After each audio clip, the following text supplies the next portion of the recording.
আসলে জামাতের মানুষকে এটি উচিত কাজ করছে নাকি এটি কোনো খারাপ কাজ করেছে, আজকে আমরা মূল তথ্য জানবো যে জামাত কারা, জামাতে বাংলাদেশটাকে কেন সাজিয়ে মানুষের হাতে সুন্দর একটি রাষ্ট্র তৈরি করে ধরতে চায়।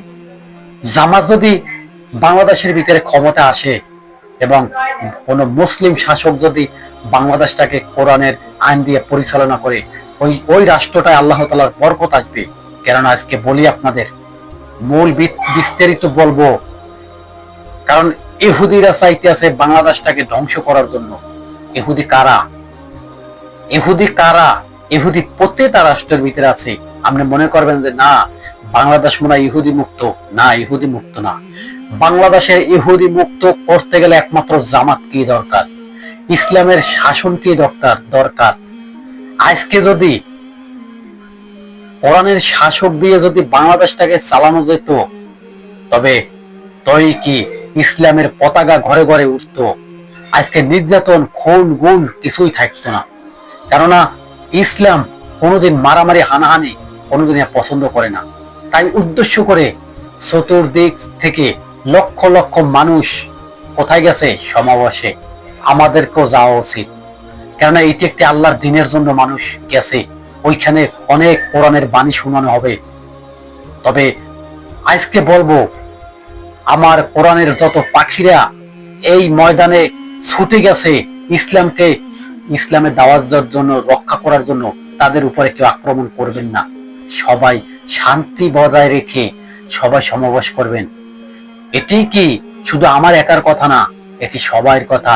যারা জ্ঞানমান মানুষ, যারা একটি ইসলাম ধর্মের মানুষ, যারা ইসলামকে ভালোবাসে, তারা কোনোদিন মারামারি হানাহানি করবে না। একটা কথা জানেন, যাদের মাথায় টুপি থাকে তাদের দিলটা থাকে কিন্তু নরম। আপনি বিশ্বাস করবেন না, একটি টুপিওয়ালা মানুষের সাথে কথা বলবেন আর একটি টুপিওয়ালা মানুষ ছাড়া কথা বলবেন, দেখবেন যে কার মেজাজ ঠান্ডা বেশি। এটি সত্যি। মাথায় টুপি দিলে মাথার মেজাজ ঠান্ডা থাকে। এটি আমার কোনো কথা না। নবী সাল্লাল্লাহু আলাইহি ওয়াসাল্লাম 1400 বছর আগে বলছিল টুপি মাথায় দেখলে মানুষের ঠান্ডা লাগে, মেজাজ ঠান্ডা থাকে। আজকে আমরা এই সমাবেশের ভিতরে যত মানুষ দেখছি, সমস্ত মানুষ কিন্তু টুপি মাথায়। আমরা চাই এই কোরআনের পাখিরা বাংলাদেশটাকে নিয়ন্ত্রণ করার জন্য তারাই জানি ক্ষমতা যাইতে পারে।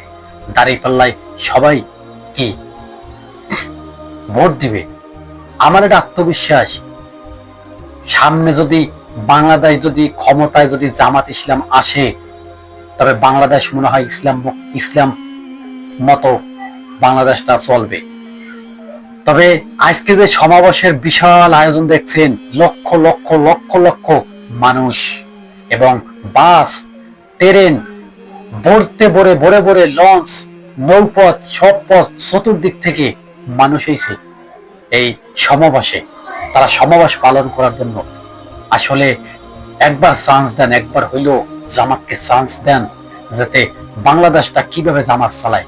আমরা 15-16 বছর আওয়ামী লীগ ক্ষমতা দেখছি, আর এখন বিএনপিও ক্ষমতা দেখছি। এখন জামাত যদি বাংলাদেশটাকে সুন্দর মতো চালাইতে পারে, কারণ সাধারণ মানুষ যে দল করতেই পারে, আপনিও দল করতেই পারেন, সমস্যা নাই, আমিও দল করতেই পারি, সমস্যা নাই, কিন্তু এমন কোন দল করব না যাতে আল্লাহ তাআলা রব্বুল আলামিন আমাদের উপরে নারাজ হয়ে যায়।